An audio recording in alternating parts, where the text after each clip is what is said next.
بسم الله الرحمن الرحیم. السلام علیکم. دا مونږ چې کوم خپل ماشومان یا د کم ګلالي په څومره مینو په مهنت باندې راغټ کو نو دغه ماشومان بیا په 10,000 روپۍ باندې هرڅیږي. بنیادی سوال دا دی دا کم ماشومان چې دا چنګړیان یا دا نور خلک چې کم دي زموږ د کلي محلو نه یا زموږ د کورونو د مخې نه وتښتئ نو په دغه ماشومانو باندې دوی څه کوي. د دې دوه درې وجوهات دي هغه زه تاسو ته بیانوم خو پهله تاسو دا ویډیو وګورئ. څونه غواړئ د اوسه پورې پټ کړو؟ بس دې کار کې اوس موږ ځان سره شامل کړي دا میاشت دوه کېږي. څونه ماشومان مو اوچت یو دوه به وي. نه چې اوچت که چتر یې وړل دا خو د پنجاب ته یې وړي دي. نو چې پنجاب کې ورکړې نو په څو یې خرڅوې په دې مې پوهېږم. موږ یې نه خرڅوو. هغه کس موږ ته دلته پیسې راکړي 10,000 کله راکړي لکه 15,000 راکړي کله 20,000 راکړي. د یوې ماشومې دا ماشومان اوچت کې که نه نو دا تاسو ډېره څه ورکوئ؟ دا خو زنانو سره یې پاپړې ماپړې ټافي مافي ولګوي. ماشومانو لا ورکې. ماشومه ته څنګه اوچتې؟ زه خو نه اوچتم. ښځه دې څنګه اوچتئ؟ دا زنانه یې راوړي بس. څنګه یې راولي؟ بس غېږ کې راوړي بس. نسې جاړي را جاړي نه نشه کوې که نه نشه کوې؟ اړه دې نه خفه کېږي چې دا ماشوم بیا یو څه پنجاب ته ولې نه خفه کېږي؟ موږ دوی په راواړولو دا میاشت کېږي چې موږ دې خلکو په راواړولو په کله چې دا چنګړیان یا دا قسمه خلک زموږ د کورونو نه یا زموږ د ماشومان وتښتئ نو د دې نه 3 فایدې دوی اخلي.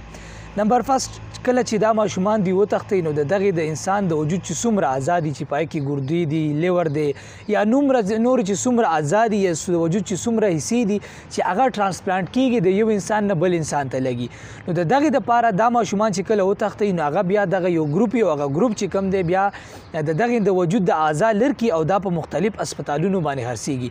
د بدقسمتۍ نه په پاکستان کې هم داسې اسپتالونه شته چې د دغې اعضا چې کوم دی د وجود د دغه حصو یعنی د ګردې یا لیور یا نور چې کوم پارټونه دي د دې کاروبار کې باقاعده طور باندې هغه په ارزان ریټ باندې د دغه کوم چنګړیانې د چې کوم ګروپ ته د ماشومان ورکړي هغه ګروپ نه دغه د وجود اعضا اخلي او بیا چې کوم دی په هسپتال کې په ګران ریټونو باندې هغه بیا مزید مخکې بیمارانو ته لګوي. نو لومبي طور باندې د دغې ماشومانو د دغه ګلالو د وجود مختلف اعضا چې کوم دی هغه په لږو پیسو باندې خرڅېږي او هغه بیا هسپتال ته ځي او هغه نور انسانانو ته لګي. نو د وجود د دغې پارټونو دپاره زموږ د دې ماشومانو چې کوم دی د دې اغوا کوي او دغه مارکیټ ته وړي. سیکنډ نمبر باندې که تاسو ته یاد چې په دې ماشومانو کې نه صرف هلکان شاملي بلکې په دې کې جینکۍ هم شاملي. اوس دغه جینکۍ چې کوم دی دا دغه خلک وتښتي یو خاص ګروپ ته په حواله شي دا پوره یو ګینګ وي. دې ځای نه چې کوم دی په دې کې ستا د کلي علاقې خلک هم شاملي چې هغه معلومات ورکوي ستا باره کې ټیک د ستا د ماشوم باره کې. اوس دغه ماشومان چې دوی وتښتي په دغه کې جینکۍ وړې جینکۍ هم شاملي. دا باقاعده طور باندې د دې ذهني نشونما کې هغې ته باقاعده طور باندې انجکشن یې لګوي. نو چې کله هغه ماشومان یو خاص سټیج ته ورسي یو خاص سټیج ته رسېدو نه بعد دغه ماشومان دوی بیا مختلف بالخانو ته بوځي. یا د دې نه علاوه چې په پنجاب کې څومره د فحاشۍ اډې دي هغه اډو ته بوتلی کېږي او د دغې په ذریعه باندې د دغه ماشومانو چې کوم دی د هغوی د وجود باقاعده طور باندې استعمال کېږي او په دغه ماشومان چې کله غټې شي نو د هغوی په وجود په ذریعه باندې دغه ګینګ والا باقاعده طور باندې کاروبار کوي او پیسې پې ګټي. چونکې هغه ماشومان د هغوی ذهني نشونما داسې وشي ګروت یې وشي چې دغه بالخانو ته او د فحاشي اډې ته بوتلی شي او باقاعده طور باندې د دې یو لیډر وي یو بزنسمین وي هغه دا بزنس چې کوم دی رن کوي دا بزنس چلی. اوس په دریم نمبر باندې که تاسو کتلي زموږ په دې علاقو کې هم داسې وو خو په پنجاب کې داسې ځایونه ډېر زیات دي چې د دې ماشومانو چې کوم دی باقاعده طور باندې تجارت کېږي.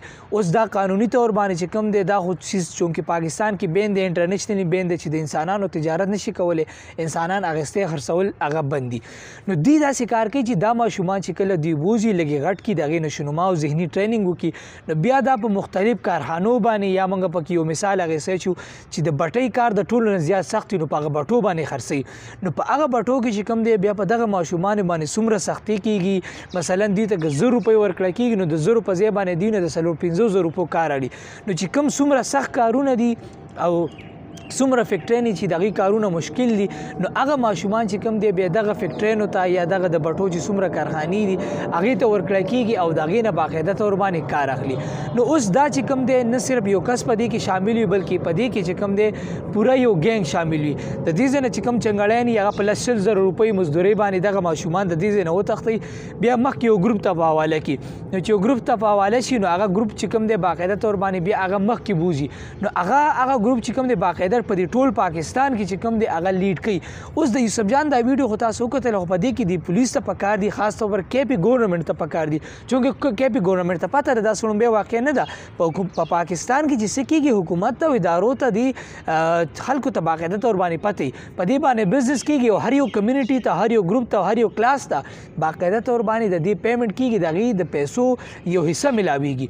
نو پکار ده حکومت له چې د دې تحقیق وکړي، نه صرف دا چنګړاین یا د کوم خلک یې نیولي دوی نه تپوس چې تاسو ماشومان مخکې چېرته سپلای کوئ، هغوی پې بیا څه کوي. او د پاکستان کې چې کوم دا یو ګروپ دی چې دا ټول ټیم رن کوي، نو هغه په دې باندې څه کوي، د هغې مخنیوی وشي، هغه ګروپ ګرفتار شي چې آینده طور باندې زموږ او ستاسو د ګلالي د دوی مستقبل محفوظ شي. اجازت راله راکوئ. د الله په امان.